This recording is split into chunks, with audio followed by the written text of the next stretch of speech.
Halo pemirsa GPR TV dari Sabang sampai Merauke, dari Miangas hingga Pulau Rote. Bertemu lagi bersama saya Bilki Sabila dalam program Kominfo Newsroom.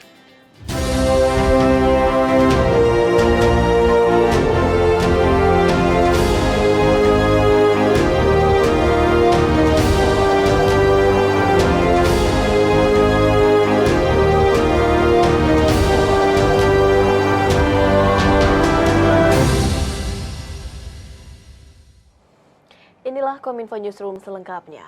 Pemirsa, pemerintah menyatakan tetap mengupayakan berlanjutnya proyek Base Transceiver Station atau BTS untuk wilayah 3T terdepan, terpencil, dan tertinggal. Hal tersebut disampaikan langsung oleh pelaksana tugas Menteri Komunikasi dan Informatika Mahfud MD.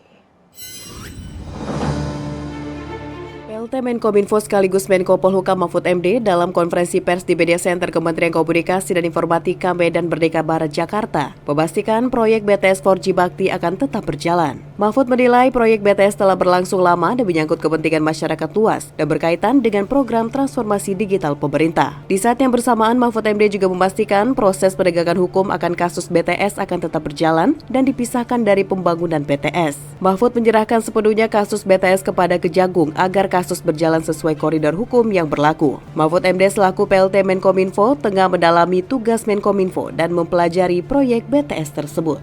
Ya, sekarang masih diusahakan untuk dilanjutkan karena itu proyek multi years ya yang sudah berlangsung 14 tahun dan kalau tidak diteruskan ya rugi. Oleh sebab itu pisahkan, proyek itu akan jalan sebagai bagian dari strategi kebijakan nasional kita di bidang komunikasi dan informasi dengan teknologi yang canggih dan mutakhir.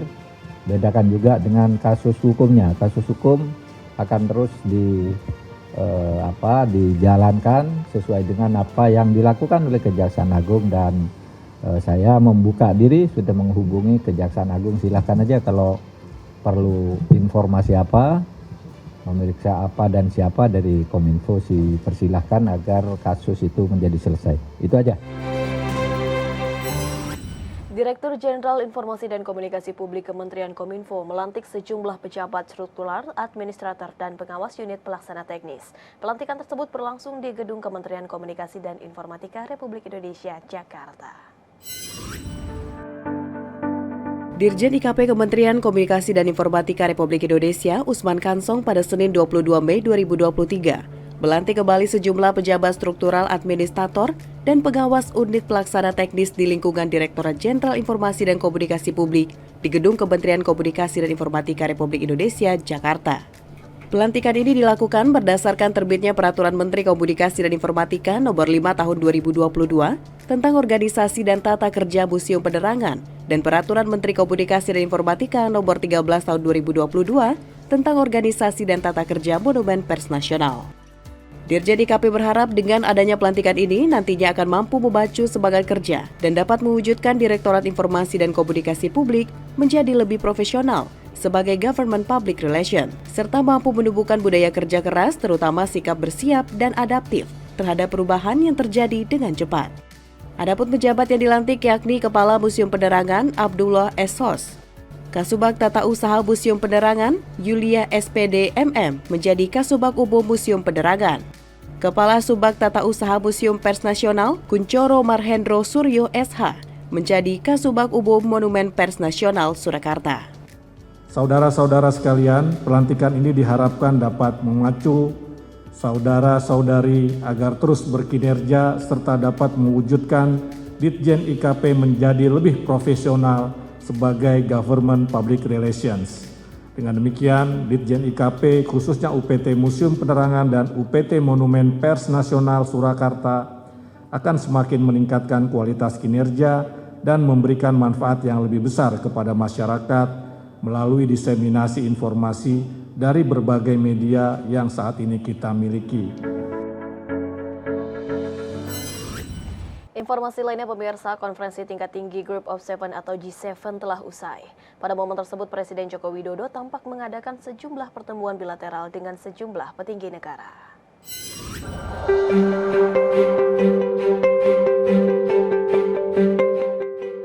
Presiden Joko Widodo di sela pertemuan KTT G7 di Hiroshima, Jepang melakukan sejumlah pertemuan bilateral dengan berbagai negara. Menteri Luar Negeri Retno Marsudi dalam keterangan persnya menyampaikan, Presiden Joko Widodo mengadakan pertemuan bilateral dengan Presiden Ukraina Volodymyr Zelensky untuk membahas dukungan atas upaya-upaya perdamaian atas peperangan yang terjadi. Presiden Joko Widodo menegaskan bahwa Indonesia terus mendukung upaya perdamaian di Ukraina dan menyatakan kesiapannya untuk menjadi jembatan perdamaian. Sementara itu, Presiden Zelensky menyampaikan apresiasi atas peran Indonesia untuk mengupayakan perdamaian di Ukraina. Presiden Zelensky masih ingat bahwa Presiden Jokowi adalah salah satu dari pemimpin negara yang pertama berkunjung ke Kiev di tengah situasi sulit yang dihadapi Ukraina. Remember your visit to Ukraine. You've been one of the first who've been in Ukraine during such tough periods. These, first months of the war, they've been very difficult for us. So thank you very much. We'll never forget it. And thanks for this support. Selain dengan Ukraina, Presiden Joko Widodo juga bertemu dengan Korea Selatan. Kedua pemimpin sepakat mengenai optimalisasi Indonesia-Korea CIPA, termasuk dukungan 18 proposal Indonesia di bidang pertanian, kesehatan, kebudayaan, perikanan, otomotif, dan IT. Dalam tanggapannya, Presiden Yoon, Presiden Korea Selatan menyampaikan komitmennya terhadap investasi Korea Selatan di Indonesia. Dalam pertemuan, Presiden juga mengangkat isu terkait penambahan kuota dan perluasan bidang kerja PMI di Korea Selatan. Tak hanya itu, Presiden juga mengadakan pertemuan dengan Presiden Prancis Emmanuel Macron untuk membahas keanggotaan Indonesia di Financial Action Task Force atau FATF hingga pertahanan. Presiden Jokowi menyambut baik keikutsertaan perusahaan asal Prancis pada proyek hilirisasi Indonesia dan bantuan Prancis sebesar 500 juta euro serta pembentukan Sekretariat Just Energy Transition Partnership di Indonesia. Dibahas juga keikutsertaan perusahaan Prancis di proyek hilirisasi industri Indonesia dan bantuan Prancis untuk mendukung transisi energi di Indonesia melalui AFD sebesar 500 juta euro serta Just Energy Transition Partnership atau JETP. Presiden Indonesia menyambut baik rencana joint venture antara PT Land Industries dan Thales untuk produksi bersama alutsista. Jokowi, I'm sorry. There you go.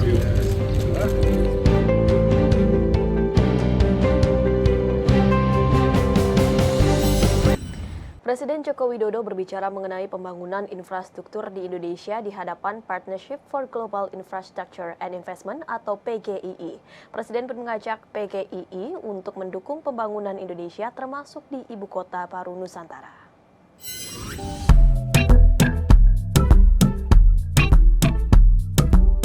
Presiden Republik Indonesia Joko Widodo mengajak inisiatif kolaborasi negara-negara G7 Kemitraan untuk Infrastruktur dan Investasi Global atau PGII untuk bekerja sama dan mendukung pembangunan infrastruktur di Indonesia melalui investasi nyata demi mewujudkan pemerataan dan kesejahteraan. Presiden Joko Widodo menekankan bahwa pemerintah Indonesia saat ini tengah menggencarkan upaya pembangunan infrastruktur di luar Jawa, baik itu berupa pelabuhan maupun jalan tol, guna menekan ketimpangan yang terjadi. Upaya pemerataan tersebut juga diwujudkan melalui rencana pembangunan Ibu Kota Negara Nusantara sebagai ibu kota baru yang terletak di Pulau Kalimantan dan berada cukup di tengah-tengah Indonesia. Pembangunan infrastruktur dasar di IKN Nusantara didanai dari anggaran pendapatan dan belanja negara. Meski demikian, Presiden menekankan akan membuka peluang pendanaan dari pihak swasta apabila indikator efisiensi investasi atau internal rate of return dari pembangunan tersebut dinilai baik. Untuk infrastruktur,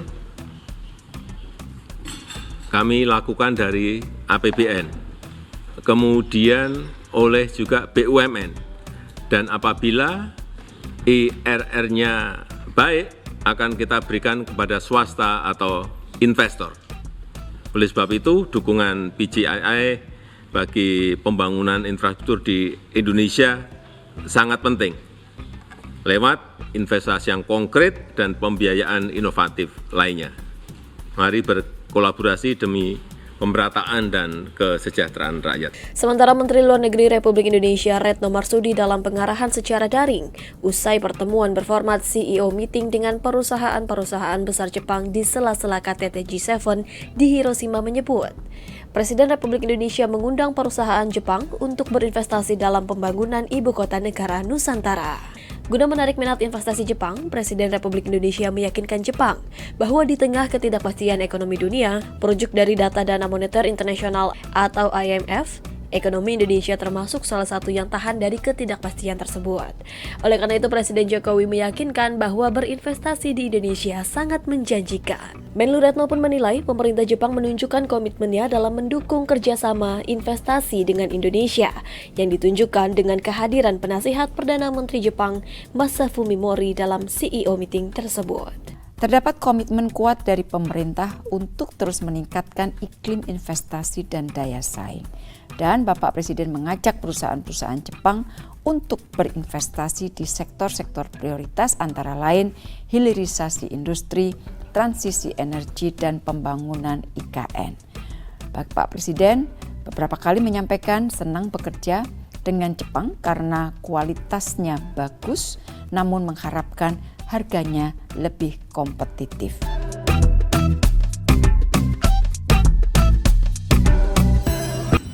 Pemirsa, usai jeda kami akan kembali dengan informasi lainnya. Tetaplah bersama kami dalam Kominfo Newsroom.